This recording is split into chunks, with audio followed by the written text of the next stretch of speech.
Hey, what's up, guys? How you doing? It's me, Mr. 4Cap Scaler. SONY X900E 55-inch TV. This is Apple 4K TV. This is mainly by request. You know, people have been asking me, hey, man, I would really like to know.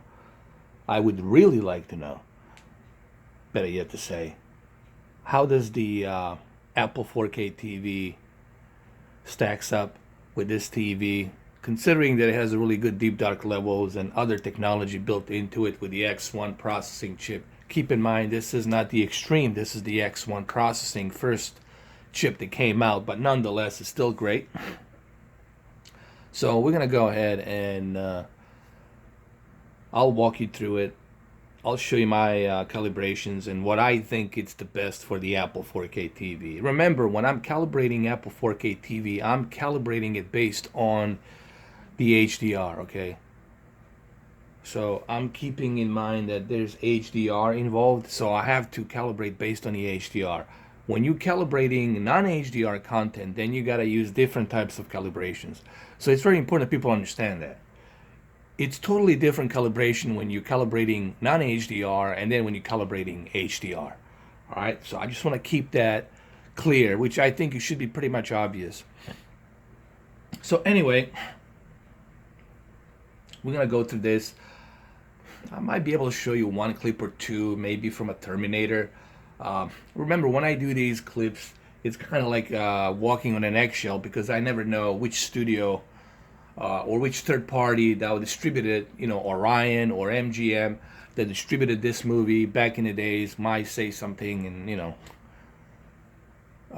copyright this, block this video or whatnot. So there's always that fear when I'm making these videos. I have to kind of walk around the eggshells. All right, so first thing first, without any further ado, let's do this. Okay, so let's go to the action menu. Let me position my camera a little bit here to the left so you guys can see it. All right, hopefully this is good. All right, so first thing first, we're gonna go to a picture adjustments. That's where all the magic happens. It's on the picture adjustments. Forget about all these other features. That's separate. Picture adjustments is where you calibrate. Once you are on the picture adjustments, this is where you get to choose what is a appropriate picture mode for your programming. Obviously, I had it set on game mode, but we're gonna switch from game mode to a different type of mode because remember, we're not playing video games here. We're watching content that's in HDR. So here, I'm gonna go ahead and choose a different type of mode.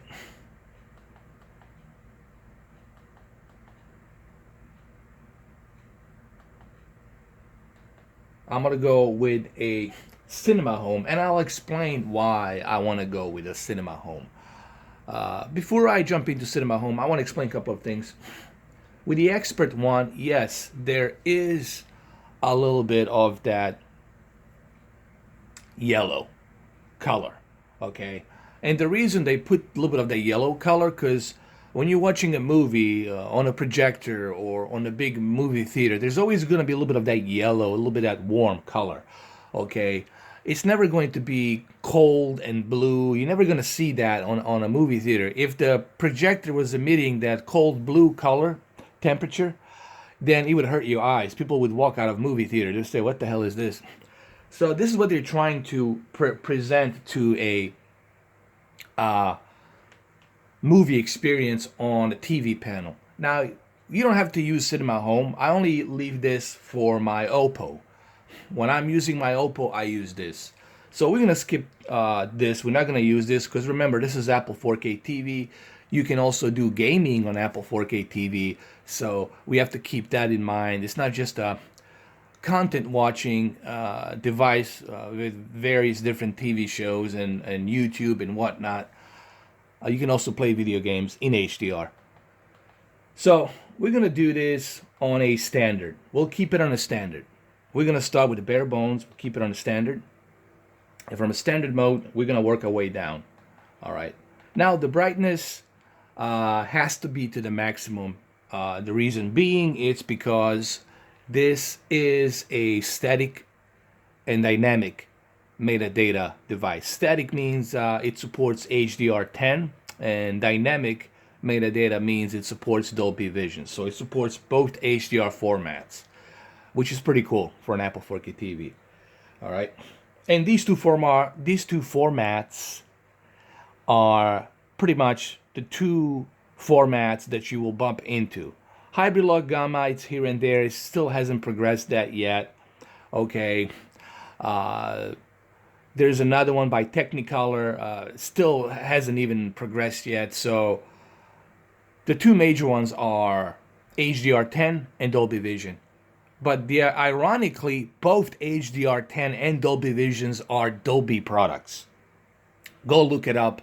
I don't have time to go through some kind of history here, but you will find out that both of these HDR formats are pretty much created by Dolby Laboratories. Okay? In case you didn't know, you can look it up. You can Google me. You can Google this, and you'll find out that's the truth. So let's go ahead and what happened is Dolby sold the patent to the third parties, and everybody else started making their HDR formats. Okay, I don't have time to go through the history here, but just letting you know. So let's go back to picture adjustments, and where we were at the brightness. Remember, brightness means your backlit. It doesn't mean brightness is the brightness that you have on your contrast and brightness on your TV, like a regular brightness where you can move down the deep dark levels. Brightness means backlit. That's what the brightness is. So I don't want you to get confused. It clearly says adjust the luminous level of the screen. So luminous level means the backlit light, illuminating that backlit light. So that's what that means, meaning that backlit, it's going to be risen here. So you want to get the full advantage of the peak brightness. So you want to move the luminous level to the maximum to take the advantage of the HDR. Okay, that's what that is. It's a backlit LED brightness, luminous level of the screen. All right, let's go back. Color, it's a 55. But I think since we're using HDR, I think we can pop a little bit more color here. We can go to 63. And I think 63, it's really going to give you that nice pop of color with HDR on this television. So we'll keep the color 63. Light sensor turns off automatically. It becomes disabled once HDR mode is turned on. Once you see HDR right there, the light sensor will be turned off automatically. Let's go to advanced settings. So we got the brightness at maximum, meaning the luminous LED backlit light at maximum, color at 63. All right. Contrast, it's at maximum, and we want to keep it at maximum. Reason being, it's because we need to take full advantage of HDR here. Remember, this is an HDR calibration. If this was not HDR calibration, then contrast would be lower, brightness would be lower, things would be different. Now, gamma, you never want to mess with this. You always leave this alone. I don't recommend that you mess with it. Otherwise, you're going to crush your deep dark levels, and then you're going to totally screw up your picture. Black levels are at 42.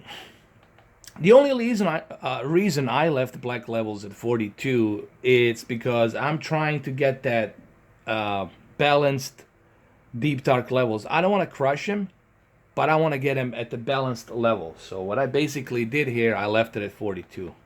Could you go to 45? You could. I mean, you can leave it at 50. 50 is the default.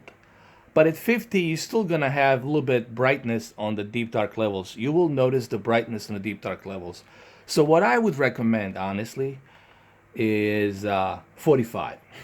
Just to be on the safe side, leave it on 45. 45 is going to give you really good, nice tone of deep dark levels. They're not going to be crushed, and they're not going to be too bright. So they're going to be just right. Like there'll be a nice, bright balance between the two. So I would leave it at 45. And you will see it when you're moving the black levels. You can actually see it. Pause a scene that has a lot of dark scenes in it.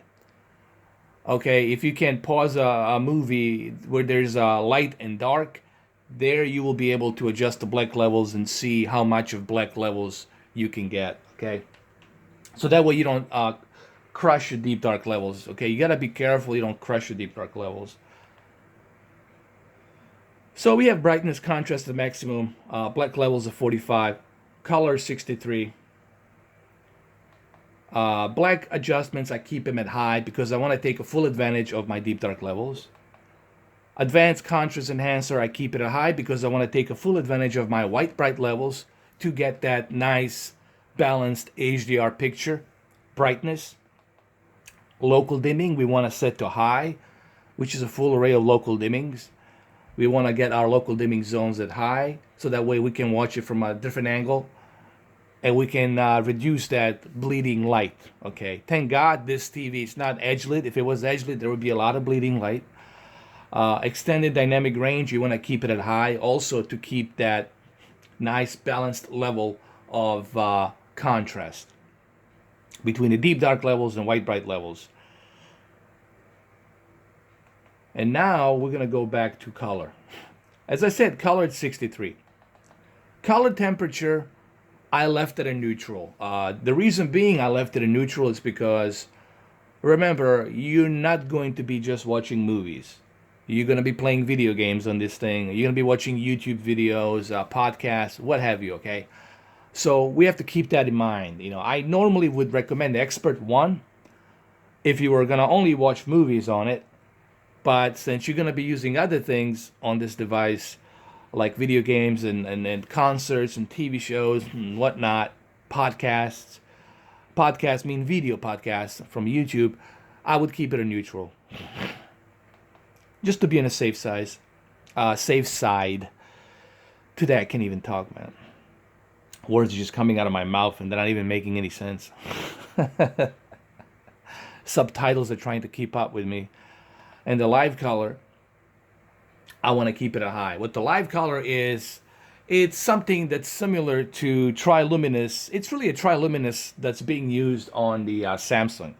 It's just that Sony calls it different, something different. You know, they use their own technology to brighten those colors, meaning that colors will be more brighter, and that's what you want on HDR. And I think that's what helps Sony TV brighten up that HDR even more, with the contrast, with the higher white bright levels and a higher live color brightness and the excellent deep dark levels adjustments.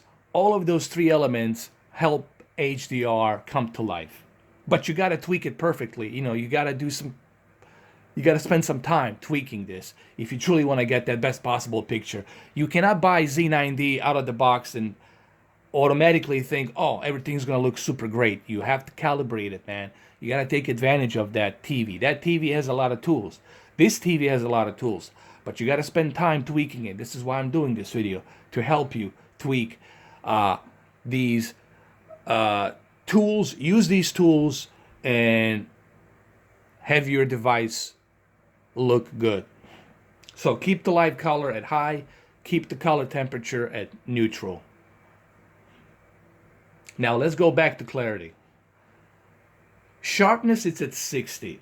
Now, I don't want to do this. Sharpness, I think we can move it down to 53. I would say 53, it's good. The reason I left it at 53, because this is a 55-inch, and uniformity is great here, but I do want my television to get a little bit of that detail. I want that outline to pop a little bit more. 53, it's okay because I'm only moving 3 notches up from the default balanced level. So 53, it's reasonable because it's a 55-inch. If this was a 65-inch, I would move it down to maybe 43. Okay, but this is a 55-inch. If it was a 75-inch, I would move it down to like 30. So depending on the size of the TV, you have to look at all those elements, guys. You know, how big is the TV? How far are you watching? How many feet away are you watching your TV from? So you have to look at all these elements. when it comes to sharpness. Okay. Reality creation, I keep this on automatic. I don't mess around with this too much. I just keep it on automatic. It really doesn't do much for me, honestly. Reality creation, I don't have time to explain what the reality creation is at the moment. What it does, it tones down certain filters so that way the picture becomes more smoother. So just keep it on automatic. Random noise reduction, keep this on automatic. Digital noise reduction, keep this on automatic. And a smooth gradation, keep this at low. I wouldn't mess with this too much, honestly. This is not going to do much. This is really not that important. I will explain what this is in some other video, but it's really not that important, okay? But it's available for you if you want it. But it really doesn't affect much, so I kind of disregard this. Now, the motion flow, it's at 3. I usually keep it at 3 because that's the balanced level. And you want to, look, just keep it at 3. I'll tell you right now, keep it at 3 because at 3, that's the best motion flow you're going to get. Meaning that there won't be any judder. This TV has no judder when it comes to motion flow. This is the best motion flow TV you're gonna see. This is the best soap opera effect you're gonna see on a TV. It's on a Sony TV, and I've been watching Transformers. Yeah, it's like watching 3 hours of soap opera. I mean, there was no judder. It was perfect. Okay, if you're watching sports, Sony TV is the best. It's gonna give you the best motion flow. Okay, I would leave it at 3, and I would also keep the Cinemotion high. So when you're watching a movie, automatically Cinemotion high will detect that it's a movie at the 24, so they will know that you're running that 24 frames that was shot on that Panavision, whatever camera they were using. So keep it at 20. It's Cinemotion here. And video options, I would keep everything on automatic. Okay, guys. All of this stuff here, don't mess around with it. I know there's some professional so-called calibrators will tell you, oh, you can do this, you can do that. No, you can't. You're going to need some very expensive equipment to screw around for 4 or 6 hours trying to get something right when your processing chip automatically will detect what type of cable you're using and what type of device are you emitting it from, okay? So keep HDR mode automatic, keep video range HDMI automatic, and keep your color space automatic. Let the processing chip decide what's the best. You're never gonna know it better than the processing chip. Processing chip will detect automatically what is it emitting, what device are you using, what type of HDMI cable it is. It automatically will detect exactly where is it coming from. So keep it on automatic. So there you have it, guys. Hopefully this 20-minute, I know people say your videos are long, but this is the only way I can do it. I can explain it to you why. I cannot just tell you, here, I did this, this, and this. I need to explain to you why I did it. Everything that I went through here, I explain to you why I did it. See, I don't just show you something, I tell you why I did it. So that way you have understanding why I made it this way, why I calibrated it this way. And that's why it takes 20 minutes. And for some of you, if 20 minutes too much, well, you don't have to watch my videos. I mean, then go watch some guy out there for like 3 minutes, 5 minutes, give you some BS without any explanation, calibration. Go try that. Me, I'm trying to explain to you why I'm doing it this way. All right? And that's why my videos are 20 minutes. Okay? And here's a Terminator here. It looks excellent here. The deep dark levels are really nice. It looks very sharp. You have to keep in mind this is being processed through streaming internet right now, but it looks really good here. I like the way it looks. I don't know why people complain about this movie. They keep saying that there's a bunch of DNR in there, but I don't see it, man. I don't see it. I think that this movie, it's done really well. And it's remastered really well for the 4K and HDR, and I don't understand why all the hate it's put on this 4K movie. This is from an Apple 4K HDR. It looks really great. See, those deep dark levels are excellent. They're not crushed. The colors being represented nicely here. So obviously I won't be able to show you too much of this movie, just a little bit. Okay. And there you have it.